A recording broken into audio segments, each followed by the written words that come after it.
everybody, and thanks for stopping by. Welcome to Color Girl on YouTube. I'm getting ready to start a new project, and it's going to be maybe like a month-long project that I want to feature both here in this space and also on my blog. I am planning on making a series of really simple modern sampler blocks from my previous quilt along called the Super Simple Sampler. Those blocks are always on the blog, the instructions are free, and you can find them anytime by going to the home page, colorgirlquilts.com, hovering on quilt alongs, and then choose the Super Simple Sampler. That will give you instructions to make 36 different blocks. They're all 6.5 inch, they finish 6 inch, and they're really a lot of fun, really easy, great skill builder project to make. The original quilt that I made with them was this one, and I made this, I can't believe it's been 3 years, but basically, like I said, it's 6 inch sampler blocks. They're all very basic, very simple, and for this particular setting, you'll also find the instructions on the blog. It is the summer sampler, the summer blockbuster for 2015. That's also under quilt alongs. So I'm going to make another one of these right along with you guys. So I hope that you'll join along. But today I wanted to talk about the color that I'm choosing for this. One of my favorite things to do is to use a lot of different fabrics in the same color family for a quilt.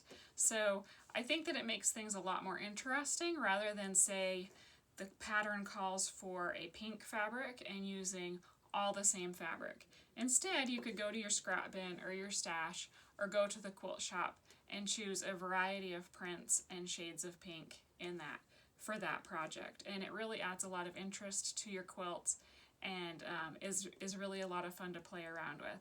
So I use pink as an example because I'm going to make my sampler quilt in pink. So I kind of raided my stash of art gallery fabrics because I have a lot of them, and pulled out the pinks that I liked and that I didn't have kind of saved for some other project. But so I have a big variety. I decided to allow myself to choose everything from really dark things like this kind of magenta to purples, all the way to super light, like little florals, even kind of more of a salmon color.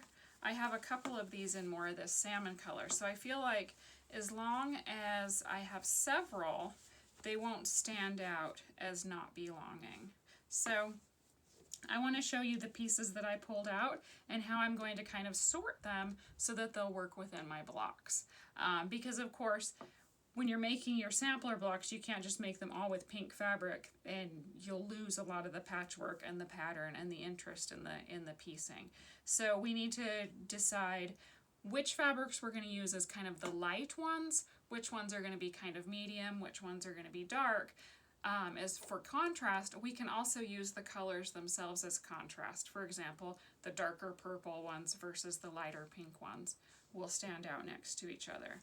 So as you can see, I have several of these that are kind of this salmon pink, and I have a few that are the darker kind of magenta colors. Now there's sort of a range in there because, like I said, I gave myself permission to get a little bit beyond pink into purple ranges, just because I wanted to have that variety and I wanted to have a really super scrappy look while still keeping it cohesive. So I'm going to keep my purples here, but I'm also going to add some of these darker hot pinks to this pile to count as my darker fabrics. Oh, I've got a bigger piece of this one. I just love this print. I think it's so pretty.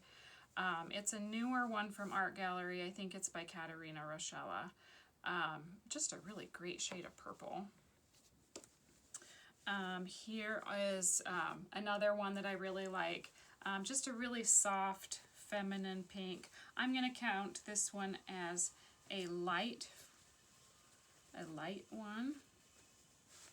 And you can see how even if you make something that is all one color, you are still able to accomplish the contrast that is needed to have an effective overall design in your finished quilt. So don't you just love this little floral? I think that that one's so pretty. Oh, you have a little bit more of it. So like I said, this is going to be a fun project for using up your stash, or you may want to pick up a bundle of monochromatic fabrics, or you may want to make yours with a variety of colors like my original one. So this is just to give you an idea. Now, this fabric is a little bit tricky because I feel like it falls into the light or the medium, even though it's not like this kind of orangey pink like these others. It's a little more medium than some of these, but it also blends really well with these. So this is going to be one of those that's kind of in between light and medium. So it's all going to depend on what's around it. It's not going to be effective contrast with, say, one like this, but it will be great contrast with something like this, so that you still have that dark and that light. So even though this one doesn't really fall into any one of my categories, I'm still going to keep it in there because I think it's such a pretty fabric. So think about your super simple sampler, and I hope that you'll join along with me in sewing them. And in the next couple videos, I'm going to show you some of the blocks that I've started and actually how to make some of them. We will sew them together. So get out your stash, go monochromatic like I am, or choose a bunch of scraps, or even your favorite Fat Eighth bundle of a designer collection. All right, I'll see you in the next video.